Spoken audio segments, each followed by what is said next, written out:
نفس کو اس وقت کچلو جب شیاطین سب قید ہیں. لوگ کہتے ہیں کہ رمضان میں شیاطین کو قید کر دیا جاتا ہے. کیوں؟ اللہ نے کیوں قید کیا شیاطین کو؟ یہ بتانے کے لیے کہ اب مسلمان یہ نہیں کہہ سکتا کہ گناہ شیاطین کی وجہ سے ہو رہا ہے. ہم نے شیطان کو قید کر دیا. ہم 1 مہینے تک تمہارے عمل کو دیکھیں گے کہ تمہارے گناہ شیطان کی وجہ سے ہیں یا نفس کی وجہ سے ہیں. اس لیے فرمایا کہ شیطان سے کہیں بڑا دشمن تمہارے نفس ہے. شیطان سے کہیں زیادہ بڑا دشمن وہ تمہارا نفس ہے. شیطان سے کہیں بڑا دشمن وہ تمہارا نفس ہے. ان عدوک الذی بین جنبیک، تمام دشمنوں میں تمہارا سب سے بڑا دشمن تمہارا نفس ہے. لوگ رمضان میں بھی اپنے نفس کی خدمت کرتے ہیں. جو سونے جاگنے کا جو معمول رمضان کے علاوہ وہی رمضان. اگر تم سے رمضان میں کوئی گناہ ہو تو سمجھ لو کہ نفس غالب ہے کیونکہ شیاطین تو قید کر دیے گئے. ایک فرشتہ کافی ہے ایک شیطان کو قابو کرنے کے لیے. اللہ رب العزت 7 فرشتے ایک پر مسلط کر دیتے ہیں اور وہ شیطان ان فرشتوں سے چھوٹ نہیں سکتا. اللہ نے دکھلا دیا کہ اب تمہارے پاس یہ عذر نہیں ہے کہ تم گناہ تو تم کرنا نہیں چاہتے مگر شیطان نے کرا دیا. اب یہ عذر نہیں. کیوں؟ کہ شیاطین قید کر دیے گئے. اس لیے روزہ دیا گیا ہے نفس کو کچلنے کے لیے کہ شیطان کو تم نے یہاں قید کر دیا اور نفس کو تم کچل دو اس سے روزے سے اور نفس کو کچلو رات کے قیام سے. اس لیے قرآن نے کہا ہے رات کا قیام نفس کو سب سے زیادہ کچلنے والا ہے. اشد وقا، یہاں اشد وقا سب سے زیادہ نفس کو کچلنے والا عمل وہ رات کی تہجد اور رات کا قیام ہے. سب سے زیادہ نفس کو کچلنے والا. ورنہ لوگ گناہ کرتے ہیں اپنے ارادے سے اور الزام دے دیتے ہیں شیطان کو. الزام دیتے ہیں شیطان. انسان سے جب کوئی دنیاوی نقصان ہو جاتا ہے تو اس نقصان کا الزام دوسروں کو دیتے ہیں. نقصان کا الزام دوسروں کو دیتے ہیں. جس طرح ہم دنیا کی مختلف نقصانات کے الزام دوسروں کو دیتے ہیں اسی طرح اپنے گناہوں کا الزام شیطان کو دیتے ہیں. حضرت علی فرماتے تھے اگر فجر کے بعد 10 مرتبہ سورہ اخلاص پڑھ لو، فجر کے بعد 10 مرتبہ سورہ اخلاص پڑھ لو تو شیطان آزاد ہو کر باوجود پوری کوشش کے تم سے کوئی گناہ نہیں کرا سکتا. خیر کیسے ممکن ہے کہ شیطان رمضان میں قید ہو کر تم سے کوئی گناہ کرا لے؟ اب معلوم ہوگا کہ گناہ جو ہوا کرتے تھے وہ شیطان کی مدد سے ہوتے تھے یا نفس کی مدد سے ہوتے تھے. اس سے نفس کی مدد سے یا شیطان کی مدد سے کہ شیطان کو تو قید کر دیا گیا، چھوٹنے والے ہیں نہیں. اور عمل کا اجر بڑھا دیا گیا اور فرائض 70 گنا بڑھا دیے گئے اور نوافل کو اللہ اکبر نوافل کو فرائض کا درجہ دے دیا. نوافل کو فرائض کا درجہ، نوافل کو دیا فرائض کا درجہ،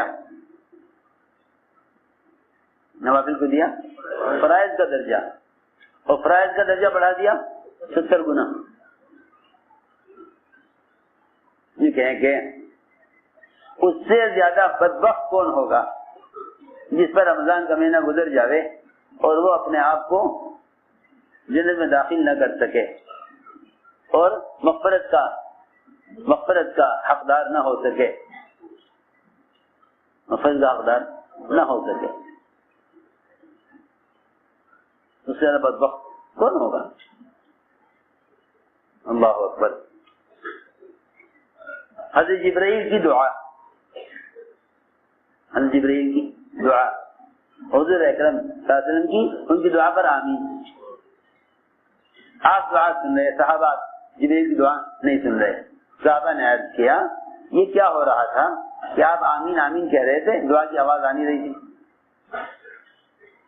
آپ آمین آمین کہہ رہے تھے، دعا کی آواز نہیں آ رہی تھی۔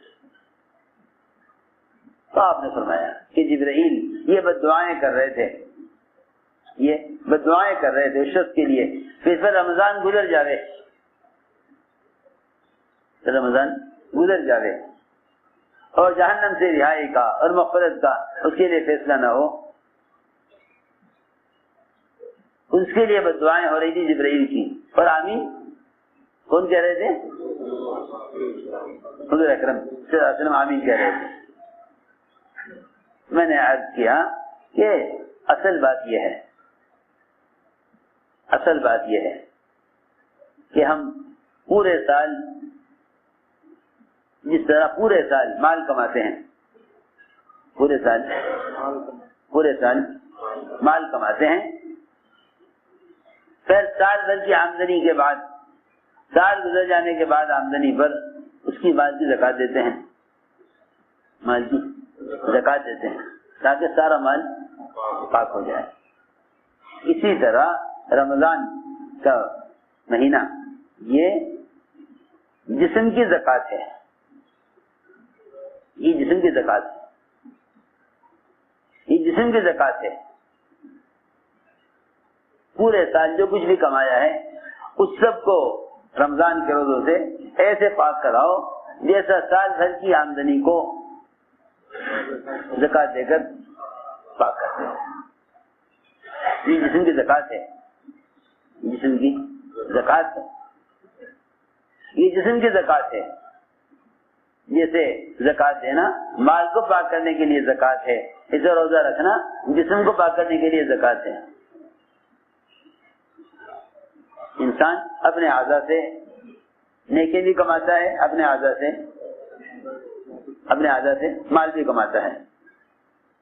انہی اعضاء سے مال کما کر سال بھر کے بعد زکات دیتا ہے مال کی۔ انہی اعضاء سے جو کچھ اعمال کیے ہیں، ان سارے اعمال کو پاک کرا لیتا ہے رمضان کے روزے سے۔ اسی لیے فرمایا ہفتے سے ہفتے تک کے گناہ کے لیے جمعہ دیا گیا ہے، ہفتے سے ہفتے گناہوں کے لیے جمعہ دیا گیا ہے، سال سے سال تک کے گناہوں کے معافی کے لیے روزہ دیا گیا ہے، زندگی بھر کے گناہوں کو ایسا معاف کرانے کے لیے جس کی معنی اس کو آج ہی جنا ہو، جس کی معنی اس کو آج ہی جنا ہو، اس طرح گناہوں سے پاک ہونے کے لیے پوری زندگی میں حج ایک مرتبہ فرض ہے، زندگی میں حج ایک مرتبہ فرض ہے کہ حج زندگی بھر کے گناہوں سے پاک ہونے کے لیے، روزہ سال بھر کے گناہوں سے پاک ہونے کے لیے، اور جمعہ ہفتے بھر کے گناہوں سے پاک ہونے کے لیے۔ سوچو ایک آدمی اگر 2 دن غسل نہ کرے تو اس کی حالت کیا ہوتی ہے؟ آپ دیکھیں گے عام طور سے غیر مسلموں میں روزانہ نہانے کا معمول ہے، اشنان لیتے ہیں وہ اور اسے عبادت سمجھتے ہیں۔ جانوروں کا بھی معمول روزانہ نہانے کا ہے، سارے پرندے چرندے کوشش کرتے ہیں روزانہ ایک مرتبہ ان کے بدن سے پانی گزر جائے۔ سوچنے کی بات، جب جسم کے اعتبار سے اپنے میل کچیل کو دور کرنے کے لیے روزانہ نہائے بغیر تسلی نہیں ہوتی، تو بتاؤ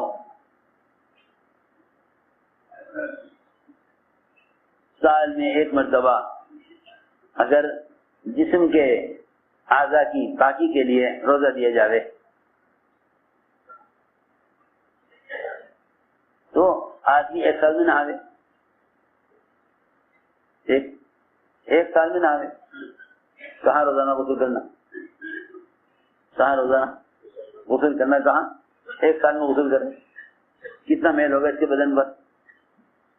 جو کپڑا جتنی تاخیر سے دھویا جاتا ہے وہ اتنی محنت سے دھویا جاتا ہے. میری بات سمجھے، جو کپڑا جتنی تاخیر سے دھویا جاتا ہے وہ اتنی محنت سے. سوچنے کی بات، آپ نے کرتا پہنا، شام کو اتار دیا، پسینہ آ گیا، آپ نے سجا کر کپڑا تو صبح پہنا تھا، ایک پانی میں نکال کے سکھا لو، صاف ہو جائے گا. کیوں بھائی، ایسا ہی ہے نا. لیکن جو کپڑا جتنی تاخیر سے دھلے گا وہ اتنی زیادہ محنت سے دھلے گا. آپ جمعہ سے جمعہ کرتا اتاریں تو وہ دھوبی زیادہ محنت سے دھوئے گا، تو اس پہ سالن کے دھبے، اس پر مختلف قسم کے داغ لگے ہوئے ہوں گے، اس سے زیادہ محنت سے دھویا جائے گا. جو کپڑا صبح پہن کے شام کو اتار دیا اس سے زیادہ محنت کی ضرورت نہیں ہے. اس لیے فرمایا کہ روزے رکھتے رکھتے رکھتے رکھتے رمضان میں داخل ہوا کرو. روزے رکھتے رکھتے رمضان میں داخل. حضور اکرم صلی اللہ علیہ وسلم سب سے زیادہ روزے شعبان میں رکھتے. رمضان کے علاوہ جو زیادہ روزے رکھتے آپ شعبان میں.